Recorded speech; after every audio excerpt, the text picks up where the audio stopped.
Hey, what is up YouTube? Today I'm going to be talking about how to make your truck quicker without adding any horsepower.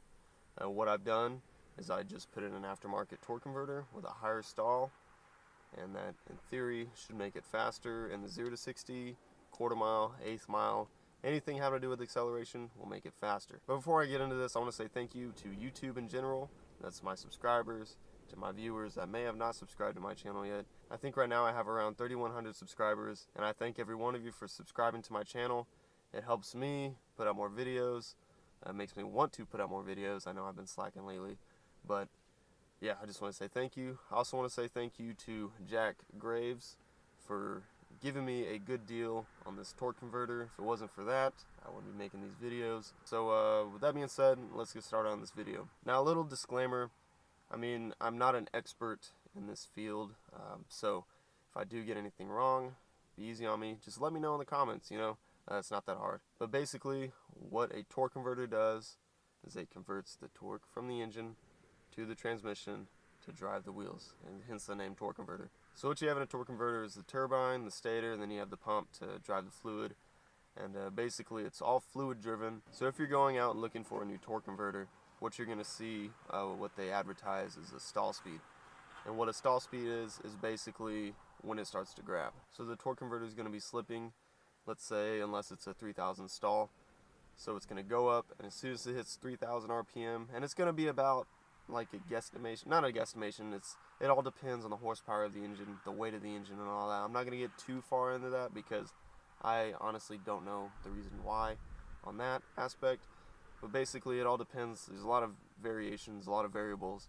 But if it's 3,000, it's going to flash stall to around 3,000 RPM, and that's when the car is going to basically fully engage. Now here I'm going to have an example between my stock stall torque converter and my new, it's a 26 to 2700 stall torque converter. And as you can see, I'm applying the brakes on both of them. The brakes are being applied. The stock stall only goes up to 14 to 1500 RPM until the tires start to spin. And on the new one, I could get it all the way up to 25, 2600 RPM before the tires start to spin. Now what this does, it makes it to where it's almost like driving a manual transmission, to where you can pick the RPM that you launch at. So in a manual, if your car launches good at 3000 RPM, 3500 RPM, you rev it up to there, and then you drop the clutch, you go. Now with a high stall torque converter, same thing.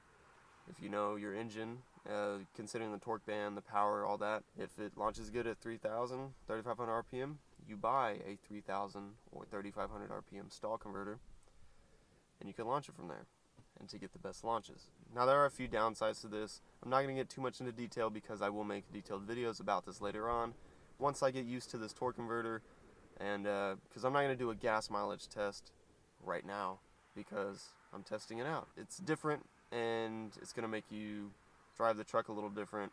So I want to get used to it, drive it normal for a long period of time to see what I think about it, if there's any other downsides. But basically, a few of the downsides I have right now is, number one, there's more friction inside the transmission, well, basically inside the torque converter, with the extra slippage of the torque converter, and that's going to raise the tranny fluid. So you're going to have to get a higher efficiency transmission cooler, maybe just a bigger transmission cooler, because you want to keep the tranny temps low. Another thing is gas mileage should suffer. I don't know if I'm seeing any gas mileage suffer yet. I haven't seen my MPGs drop at all yet, but who knows. And also, you're going to get extra wheel spin.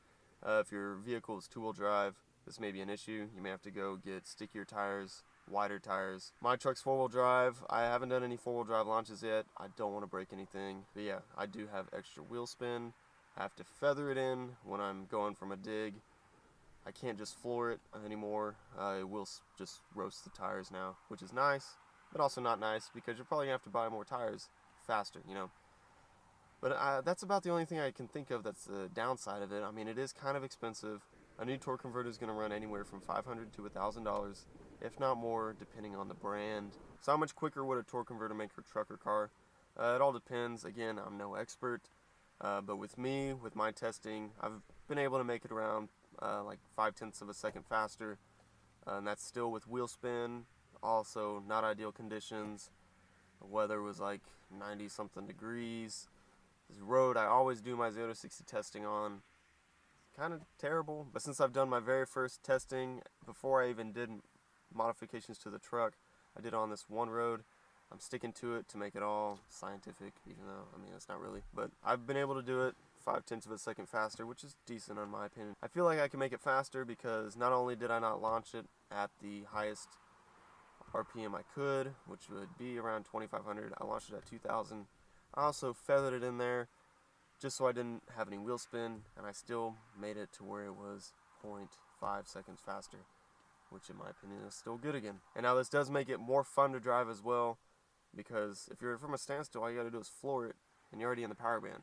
In a standard car, or in a manual car, you don't floor it when it's at 1,500 RPM. No, you either drop the clutch, or you get it up to the power band, and then you floor it, you know? So with all this being said, in my opinion, I think it's pretty worth it right now if you were wanting to get a torque converter. It is kind of pricey, it is kind of extensive as far as the install, but I think you'll be happy if you are looking to get one. Now again, I'm going to be doing a lot of videos as far as gas mileage, drivability, 0 to 60 time. I'm not going to do one in this video, just because I need to practice a little more. I know it sounds stupid, but I do. And I could do a whole list of pros and cons once I figure out and I drive this more. I've been driving it since Saturday. Today is Wednesday, so I've been driving it just a little bit. So that's all I have to say about how to make your truck quicker without adding any horsepower. Hopefully I didn't miss anything. I'm kind of on a time crunch. I couldn't write anything down. I couldn't make a list of what to talk about, so I was just rambling on. But yeah, just stay tuned for more videos about this. Subscribe to my channel, like the video if you liked it. If I missed anything or if I had any information wrong, let me know in the comments section, and I will see y'all next video.